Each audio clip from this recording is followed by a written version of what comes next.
Welcome back to the Wine Squad and more stories of some of the exciting people in South African wine. The bottles they're making, drinking, or simply looking to share. And that's exactly what happens this week, as one of the first black women to be appointed as head winemaker in South Africa tells her inspiring story. And Joburg's most interpret wine adventures take over one of the city's hottest wine bars. That comes later in the show. First, David Mfeka visits Delheim and gets an introduction to Nongcebo Langa. Here we are again, ladies and gentlemen, in the heart of the Winelands with none other than Nongcebo. Cheers. Cheers. Thank you so much for having us. We are here to learn a little bit about yourself and a wonderful journey as one of the rising stars to take over the wine industry and, of course, to learn a little bit about Dazzling. So please, tell us a bit more about yourself, Nongcebo. I mean, with your amazing journey that it has been, and where are you from? How did your journey start with wine? Okay. Hi again. It's a long story that that began when I was young. I'd like to say I was quite exceptional as a child. Of course you were. Yes. No, I actually got a bursary in high school to actually continue my studies in high school from the Department of Agriculture. And then through that, so obviously to keep the bursary, we had to do really well. Where did you say you're from? Pietermaritzburg. Oh, Pietermaritzburg. Oh, yes. So you're from, KZN? Yes, KZN. Okay, fair enough. Yeah. Well, I'm from Durban. Ah, okay.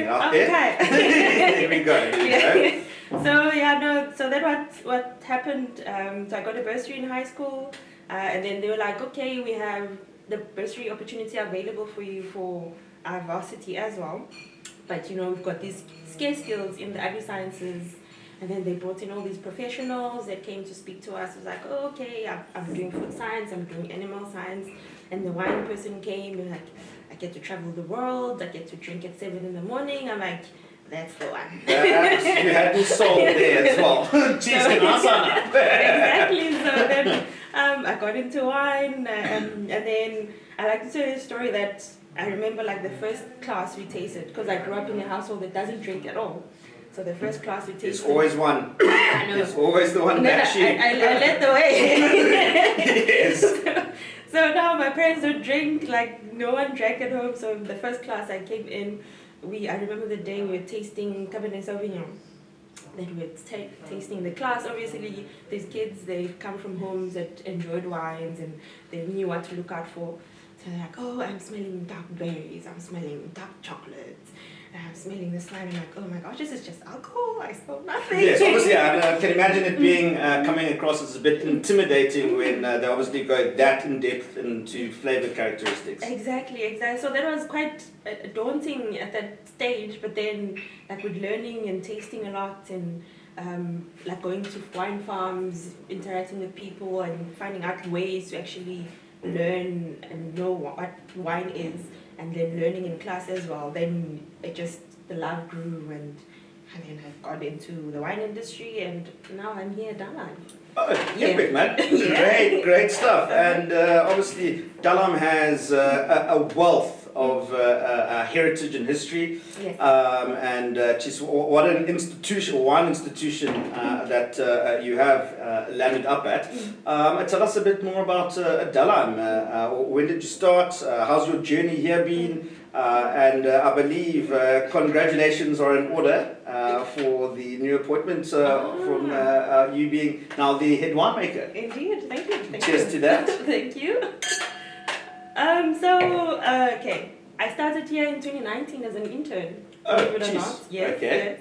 So, and then I just stayed on and I never left. I think they forgot that I was there. So I just carried on. And then they remembered, like, oh wait, there was this person there. And then we just, they're like, okay, there's potential in this person. Let's keep her and see what she does. And then I got into the assistant winemaker position. And then last year, then I got the promotion to winemaker position. Unbelievable.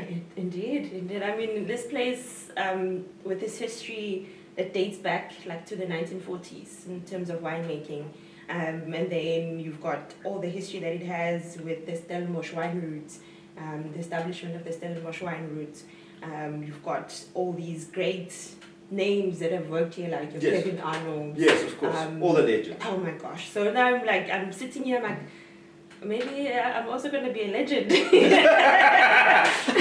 Legend in the making. Exactly. So then it's a lot of big shoes to fill, actually, to be in this position. But then it's also exciting, and you know, it's one of those that keeps me going. I'm like, okay, let's do this, you know. Because, I mean, if a place is not exciting anymore, then there's no growth. There's nothing. Of course. Yeah, so now that keeps it exciting, that the fear, I'm like, I cannot just not be a legend. Yes, you've got to obviously rise to the top and stay there. Exactly. So then, you know, so I've been at Dala, I'm enjoying my place here, and yeah, hopefully we go far. And tell me, Dalan wines, so I know they obviously make a couple wines, but if I'm not mistaken, it's more a Pinotage and Chenin is what you guys focus on? So our main focus, I would say, we have 4, but we do a lot of other things. So like Pinotage, definitely, Cabernet, Chenin, and Chardonnay. So those really, like, we have a lot going on for that, like single vineyards and bush vines and all of this. So we have a lot going on for those wines. So then it's just exciting to sort of work with that history as well, because a lot of those vines are like older than me. I'm like, so let's not give away our ages now. So because I go there, I'm like, oh my gosh, hello, older sister. Yes, really enough. So, or auntie. Yeah, you know. Yeah. But you know, it's quite exciting, and then we've got all these other young projects and wines that are also not commonly available, like Gewürztraminer. Nice. Yes, so those type of wines we also have, but you know, we do have the main focus and all of that. So it's quite exciting to work with all those aspects in terms of the winemaking process as well. So with you being obviously at the helm, you obviously are looking to keep that tradition going, but I'm assuming you are going to bring a sense of excitement and youth into the mix as well. Like you just mentioned, the Gewürz or Gewürztraminer being one of them. Are there any other exciting things that you're looking at, or without giving away too much, if I'm allowed to ask? Yeah. Well, I mean, I don't want to say like it's my thing only, so it's a very much a collaborative thing. No, of course, yes. Yeah, it's Staying Alive. If you've never heard of it, go Google it. Yes. So it's a dry Riesling, and then we started that project in collaboration with the German winemaker Christoph, and then that's been quite a roller coaster of excitement and trying new things and discovering new things and, you know, going overseas and coming back, and it's like, you know, it's just been a lot happening in terms of that trial and project. tribulation, and obviously, Yeah. So then it brings in new blood or new ideas, and you know, so it's just exciting. At the time, I was like, oh my gosh. An injection of excitement is always good. Yes. And so on the table here, I see you have poured us some wild ferment Chenin Blanc. Indeed. Yes, please tell us about this. Is this obviously one of your favorites? Yes, definitely. This wine, it's phenomenal. It's fruits. It's got nice fresh acidity, nice limey zest to it as well. Absolute cracker. Delicious, and the site that it comes from, the vines are old vine. Yes. So, and it still produces such exceptional quality as well. And we also ferment some of it in eggs. Like, it's also quite an exciting concept in the wine industry, the concrete eggs and, you know, the amphora. I see that has been a very popular thing to kind of do at the moment. Exactly. And so, I mean, all these excitements, and then for it to be wild ferment, it's like so natural yeast, and then we let it go. It's like, okay, that child where we just leave to let it do its own thing. Yeah, and then it comes out great. Let the terroir come through. Exactly. So not a lot of influence. We do put some of it in oak, but none of it is new. And then we age for about 9 months, and then it goes into bottle. And then. And just a very tough question to ask. What would be your favorite wine to choose from, red and white, here at dazzling? Oh my God. If you can answer such a question. No, this question is always difficult. Yes, of course. Because I'm not a parent yet. But I feel like if I were, it's like choosing which child is your favorite. Yes. You know which child is your favorite, but you can't say that out loud. Name and shame, name and shame. You go for the stalker. No, like I get excited by, so look, obviously with the white wine is I brought the Chenin currently. 100%. Chenin. I completely agree with you there. Yeah, and then with the red, oh my God. Because the thing is, anything with cab, I'm going to put it that way. Like anything with cab. So we've got a cab-based blend. So Bordeaux style blend. So both of those, love them. Diplomatic answer. You decided to go the varietal route. Listen. Fair enough. At least I gave you something. Fair enough. You did well. You did well.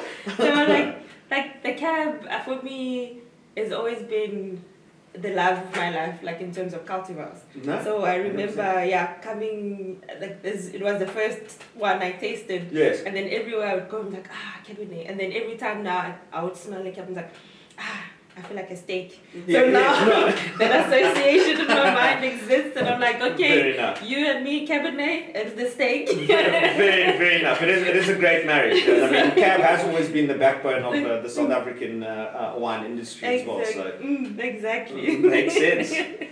Yes. So the Cabernet and the Cabernet base blend. Oh. No. 100%. Well, there you have it, ladies and gentlemen. If you are in the area, Stellenbosch, please be sure to venture out to dazzling. Nongcebo will be waiting for you to pour you the biggest glass of wine that you've ever had, and perhaps even take you out for a steak afterwards. Thank you so much for having us, and have a wonderful weekend. Thank you, you too. Cheers. Oh, great winemaker, great wine, and a wonderful new chapter to one of the most historic estates in Stellenbosch. Nongcebo Langa is already having a huge impact on South African wine, and so too are a pair of wine lovers in Johannesburg, who've steadily built up a cult following as they host events, discover new bottles, and invade wine bars, in this case, Acid in Parktown North. Meet the stars of Wine-ish, Hlumelo Williams and Palisa Mapili. Hi everyone, my name is Palisa Mapili. I'm Stellenbosch and we are Wine-ish. We run a wine company that focuses on wine-centered events, digital content curation, and wine education. Tonight we're at Acid and we are tasting some wines of the world with WZ. We are getting our education on and we would love to bring you all along with us. So we're tasting wines from France, through to Italy, through to Spain, and everything in between.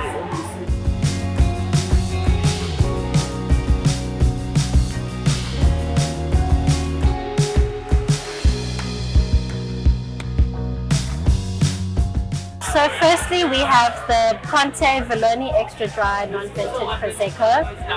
It's of course Italian. It's absolutely beautiful, very light, very fresh. And the really beautiful thing about Prosecco is that it's tank fermented, and that's why your bubbles are really just so light and refreshing and delicate compared to your other Captaceques, which have a really more robust sort of bubble in them. So yeah, it's perfect for summer. You can have 10 glasses of these at a go. It's really, really beautiful and refreshing.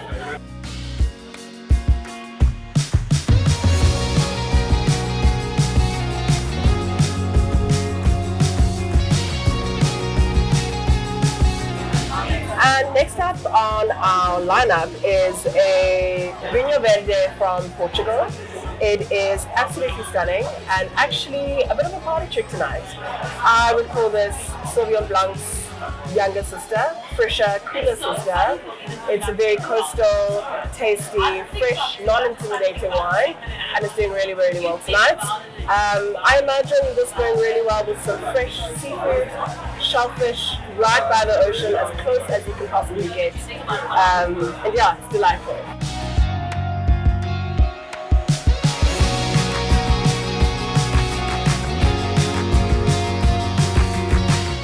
Our only red on the list is a Commoner from Chile, aka the Lost Grape. It's really, really beautiful. It's got a herbaceousness to it, a little bit of eucalyptus, some smokiness, and it's also medium bodied, which means that it's still really light enough to have in the summertime or in hot weather. Red doesn't always mean you have to be in the coldest of nights, so this is really, really lovely. My thoughts make me tired, just running through my mind. Wonder if there's peace. And next on the lineup is a rosé from France, grown style. So it's a blend of Cinsault, Grenache, and Syrah. Absolutely stunning. It is beautifully dry, medium bodied with some texture, beautiful pink color, and very tasty and perfect for summer. Times are getting crazy and everything seems hazy. Is there some place for safety I can go? And last on the list is a fine Pinot Sherry from Spain. It is absolutely gorgeous. Follows through really well from the nose through to the palate. A little bit of honey, toasty notes, super potent, absolutely delicious, rich, creamy, and a perfect ending to a perfect night. It gets so loud that I can barely hear. But your words speak much louder. So this is quite a fun night. I think we're getting a bit of a thrill out of being behind the bar, the two bar ladies of the evening. For sure. Thank you so much to Acid and to WSET for partnering with us on this evening. You've got to study the WSET at some point. It is so much fun to learn about wine, the drink that most of us absolutely love. There's level 1 for beginners, level 2 for intermediaries like us. And of course, if you're a serious person about your wine, there's a level 3 and a level 4. Yeah, so as you know, we are doing level 2. We'll be in class, in session on the 13th and 14th of March and writing our exam on the 27th.